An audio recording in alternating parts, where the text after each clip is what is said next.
આગળ વાત કરીએ અમદાવાદમાં ગીતા મંદિર બસ સ્ટેન્ડમાં આવેલી પોલીસ ચોકીમાં તોડફોડ કરનાર આરોપી ઝડપાયો છે।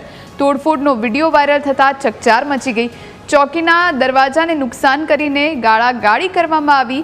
પોલીસ ચોકીમાં થયેલ હુમલામાં કર્મચારી ઇજાગ્રસ્ત થયો। આરોપી કાયદાના સંઘર્ષમાં આવેલ બાળક છે અને ડિપ્લોમા કમ્પ્યુટરનો અભ્યાસ કરે છે। આરોપી બાળકે ફક્ત ટીખળ કરવા માટે આ વિડીયો બનાવ્યો છે। હાલ તેની અટકાયત કરીને પોલીસે વધુ તપાસ હાથ ધરી છે।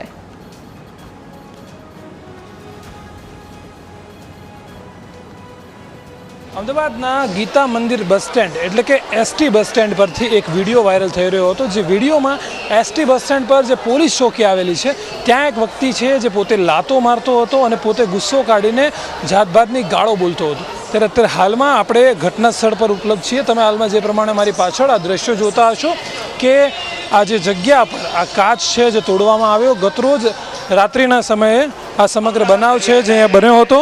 અત્યારે હાલમાં સવારના સમયે આપણે અહીંયા ઉપસ્થિત છીએ। તમે હાલમાં દ્રશ્યોમાં જે પ્રમાણે જુઓ છો કે આ કાચ છે જે તે વ્યક્તિએ તોડ્યો હતો, પરંતુ મુખ્ય બાબત અહીંયા એ છે કે રાત્રે જ્યારે પોલીસ અહીંથી જતી રહી હતી, અમુક સમય બાદ પોલીસ અહીંયા નથી રહેતી, ત્યારબાદ અહીંયા લોક મારેલું હતું અને જે તે જે વ્યક્તિ છે તે પોતે કાયદાના સંઘર્ષમાં આવેલો બાળક છે, તે પોતે સગીર છે, તે માટે અત્યારે હાલમાં તેની ઓળખ છે તે જાહેર કરવામાં નથી આવી। ચોક્કસથી જે વ્યક્તિ છે તે પોતે ડિપ્લોમા કોમ્પ્યુટરનો અભ્યાસ કરેલો છે અને માત્ર ને માત્ર તીખળ કરવા માટે તેણે આ વિડીયો બનાવ્યો હોય તેવી અત્યારે હાલ પૂરતી માહિતી સામે આવી છે। ચોક્કસથી કાયદાના સંઘર્ષમાં આવેલા બાળકને અત્યારે તેની અટકાયત કરી દેવામાં આવી છે અને પોલીસ દ્વારા હવે આગળની જે કાર્યવાહી છે તે કરવામાં આવશે। જ્યારે આગળ અમદાવાદમાં કે નહીં સમગ્ર ગુજરાતમાં કોઈ બાળક કે કોઈ યુવાન આવી રીતના કર્તવ્ય ના કરે તે માટે કડકમાં કડક કાર્યવાહી છે તે પોલીસ દ્વારા કરવામાં આવશે।